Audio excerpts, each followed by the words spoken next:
तो यार आज हम बात करने वाले हैं ताकोपीज ओरिजिनल सिन के फाइनल एपिसोड की और इसकी एंडिंग की। तो अगर आपको इसके पिछले एपिसोड्स के अंदर कोई भी डाउट या कुछ पूछना है तो आप डेफिनेटली मेरे से कमेंट सेक्शन के अंदर पूछ सकते हो। पिछले एपिसोड को प्लेलिस्ट के अंदर देख सकते हो। लास्ट एपिसोड में हमने देखा था जो ताकोपी की जो मेमोरीज होती है वो वापस आ जाती है। जो शिजुका होती है हम देखते हैं वो उसको ट्राई करती है ताकोपी को मारने की पत्थर से, पर जो ताकोपी की बॉडी होती है वो बेसिकली रबर टाइप की बॉडी होती है जैसे हमने पहले भी देख रखा है, तो शिजुका उसको एटलीस्ट मार तो नहीं पाती। इसके बाद हम एक सीन देखते हैं जिसके अंदर जो आजुमा होता है बेसिकली ताकोपी से मिलने आता है। हम देखते हैं जो आजुमा होता है स्पेसिफिकली ताकोपी को थैंक यू बोलने के लिए आया होता है। फिर अब तक हर कोई होता है वो बेसिकली ताकोपी की गलतियां गिना रहा होता है। वो कहते हैं जो सब कुछ दिक्कत आई है ताकोपी के इंटरफेरेंस की वजह से आई है, वरना सब कुछ पहले सही चल रहा था। पर ताकोपी को पहली बार कोई थैंक यू बोलता है और ताकोपी वहां रोने लग जाता है। हम देखते हैं जो आजुमा होता है उसकी लाइफ के अंदर भी काफी ज्यादा दिक्कतें वगैरह अभी और बढ़ रही होती हैं। एंड लाइफ में नेचर ही है कि आपकी लाइफ के अंदर दिक्कतें आएंगी ही आएंगी। पर फिर भी हम देखते हैं जो हमारा आजुमा होता है डेफिनेटली गुड बाय कर देता है ताकोपी को। एंड हमें पता है कि आगे जाके मेरे को तो पूरी उम्मीद है कि आजुमा एक बहुत ही ज्यादा स्ट्रॉन्ग कैरेक्टर बनेगा आगे जाके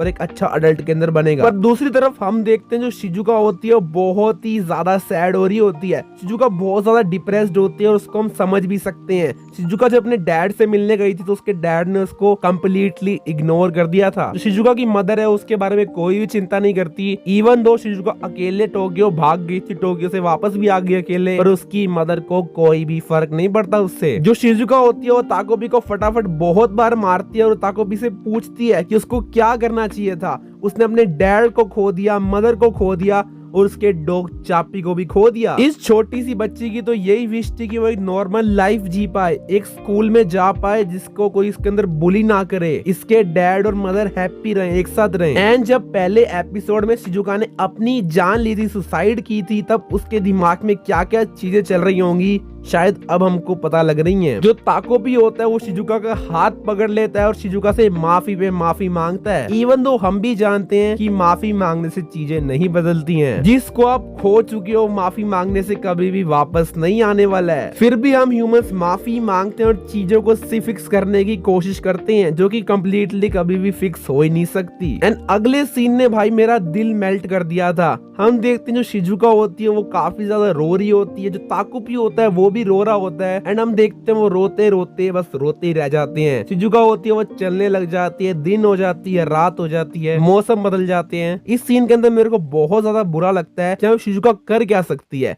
एक छोटी सी बच्ची जो इतनी ज्यादा पावरलेस है, उसके अंदर हाथ के अंदर कोई भी पावर भी नहीं है, वो सिर्फ और सिर्फ रो ही सकती है। शिजुका रोती रहती है। ताकोपी के साथ वो एंजॉय तो नहीं करती, मतलब उसके साथ अपना जो दुख होता है वो शेयर करती है। ताकोपी हमारा शिजुका के साथ रहता है शिजुका के सैड मोमेंट्स के अंदर। पर एक टाइम ऐसा आता है जहाँ पे ताकोपी को भी जाना पड़ेगा अपने प्लेनेट अर्थ पे। ताकोपी की पिछले एपिसोड के अंदर मेमोरीज वापस आ गई थी। ताकोपी खुद भी कंफ्यूज था कि उसको क्या करना चाहिए। ताकोपी को नहीं पता ह्यूमन नेचर कैसे हो सकता है, कोई एक अच्छा इंसान किसी के लिए अच्छा और किसी के लिए बुरा कैसे हो सकता है। जो ताकोपी होता है उसको अपनी हैप्पी पावर्स याद आ जाती है, उसके अंदर की जो पावर्स होती हैं उसकी वजह से वो टाइम को एक बार और रिवाइंड कर सकता है। तो ताकोपी सोचता है कि मेरी इंटरफेरेंस की वजह से जो भी हुआ है ताकोपी को उसको छोड़ना चाहिए। जो हमारा ताकोपी होता है वो लास्ट बार शिजुका को छोड़ता है और टाइम पीछे रिवाइंड कर देता है। जो हमारी शिजुका होती है वो काफी ज्यादा और भी ज्यादा सैड हो जाती है क्योंकि सब कुछ खोने के बाद शिजुका ताकोपी को भी खो देती है और Shizuka is going to be completely alone. और हम देखते हैं जो हमारी शिजुका होती है वो बेसिकली अकेली बच जाती है दोबारा से और टाइम में हमारे पीछे आ जाती है।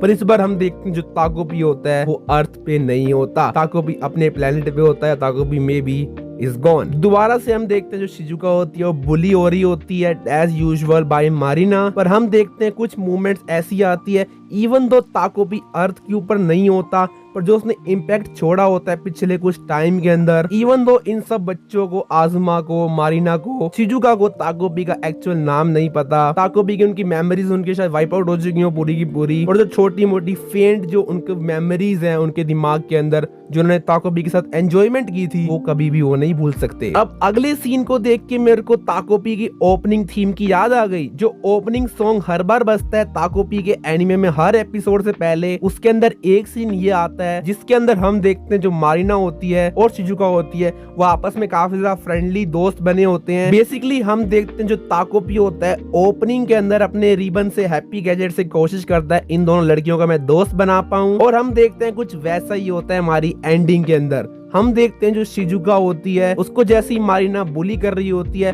पर हम देखते हैं इन दोनों लड़कियों के अंदर एक सिमिलैरिटी होती है। शिजुका बिल्कुल ही अकेली और अलोन होती है, पर मारिना होती है वो भी बिल्कुल ही अलोन होती है। दोनों लड़कियों में हमने सिमिलैरिटी देख चुकी है, इनकी फैमिलीज दोनों ही काफी ज्यादा बुरा हाल है दोनों का, एंड ओवर टाइम भाई ये लड़कियां दोनों एक दूसरे को सपोर्ट भी करती हैं एंड दोनों ही अच्छी सी दोस्त बन जाती हैं ताकि एक दूसरे की प्रॉब्लम्स के अंदर एक दूसरे का एटलीस्ट साथ दे पाए। एंड हम देखते हैं हमारे शो के लास्ट के अंदर ताकोपी हमको एक चीज सिखाता है जो कि होती है टॉकनेस ब्रिंग्स हैप्पीनेस। बेसिकली जब तक आप अपने फीलिंग्स को, जब तक अपने इमोशंस को वर्ड्स के अंदर पुट नहीं करोगे तब तक आगे वाला कैसे समझेगा। जो ताकोपी था हमारा एक यूजलेस था, एलियन था जो किसी भी आदमी की कोई भी मदद नहीं कर पाया, सिर्फ बातों के अंदर बोलता था मैं तुम्हारे चेहरे पे खुशी लाऊंगा, और उसके गैजेट्स के अंदर शायद कोई पावर थी ही नहीं। इस शायद शो का सिंबॉलिक मतलब भी यही हो सकता है कि इवन दो आपको हैप्पीनेस के लिए कोई भी हैप्पी गैजेट्स की यूज नहीं है। मैंने माना आपकी दुनिया के अंदर अपने खुद के दुख चल रहे होंगे, पर ऐसा हो सकता है जो आपके आगे वाला बंदा हो वो आपसे ज्यादा दुखी हो,